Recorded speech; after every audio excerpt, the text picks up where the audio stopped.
Hallelujah, hallelujah, hallelujah, hallelujah, hallelujah, hallelujah.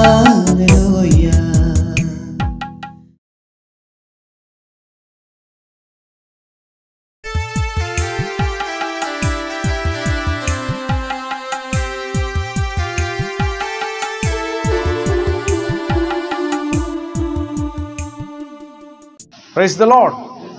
Hallelujah. आओ जो प्रेम आनंद शांति एटा आम जीवन रे निहाती आवश्यक। दुख बेले मध्य आमे शांति को आमने बजाई रखिबा आओ परस्पर सहित शांति रे रहिबा मिलीमिशि रहिबा अन्य को प्रेम करिबा समस्त उपरे प्रेम को परिधान करिबा आओ आमने शांति रे बसवास करिबा जेहेतु बाइबल लिखा होछि शांति कारक लोके धन्य कारण से माने ईश्वरंकर संतान बोली माथ्यू 5:9। Praise the Lord. आमे जदि शांति को बजाय रखि पारुछु ताले निश्चय आमे गुडे आओ अन्य कहिबार आवश्यक नहीं। प्रभु को वाक्य कहउचंदी अर्थात स्वयं प्रभु कहउचंदी जे आमे तांकर संतान संतति।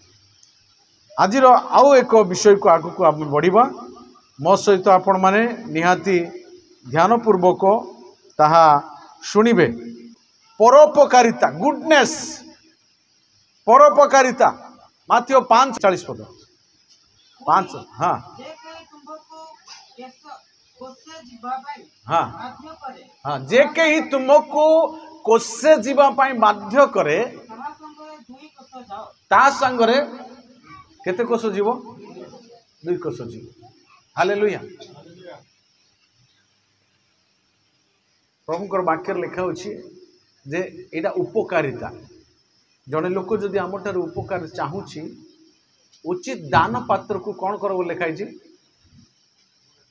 कौन करबो लिखाई छी मना करो नहीं। हालेलुया। जने लोक जदि आमठार किछि आशा करूछि तांको आमे निराशा करिबा नहीं आमे तांको साहस देबा तांकर साहाय्य करिबा तांकर उपकार करिबा आमे परोपकारिता परोपकार आमने करिबा निहाती आवश्यक। हालेलुया। लुक तार 10 पर्वर 25 पदरु तार 37 पदरे उत्तम समरणियांक विषय रे लिखा जाए जे केमती उत्तम समरणिया जने लोक से समरणिया ग्रामर लोक बा गोटे नगरर लोक मात्र से किपरि जनकर उपकार कले जाजक हेकी कले नहीं लेबीय हेकी कले नहीं प्रभुंक लोक हेकी कले नहीं मात्र अन्य लोक माने उपकार कले जो माने कि प्रभुंकर परिचय पाई नथिले। हालेलुया। जने लोक जदि आमान को जाकब पुस्तक लिखा होछि आमान को पाखु को जदि से वस्त्रहीन हेई आसुचंदी खाद्यहीन हेई आसुचंदी ताको उस्मरे जाओ जाओ तुमको प्रभु मंगल करंतु एहा कहिबानी हमें आमर जहाँ साध्य ताहा करिबा परोपकारिता करिबा से मानकर प्रति आमने विश्वस्त हेबा प्रभु आमान को जदि सेई सुजोग ऑफर करूचंदी आमे निहाती पारु पर्यंत आमे तांकु करिबा। हालेलुया। प्रभु हमर थारु आशा करंती आम जीवन रे परिलक्षित हो बोली से चाहूचंदी सेति पाए निश्चय आमर जीवन रे ताकु परिलक्षित हेबा पाए प्रभु आम मानकु अनुग्रह करंतु। विगत दिन रे आपण मानु कहिथिली जे 2 प्रकार फल गोटे होची बाहिक फल आ गुटे आंतरिक फल।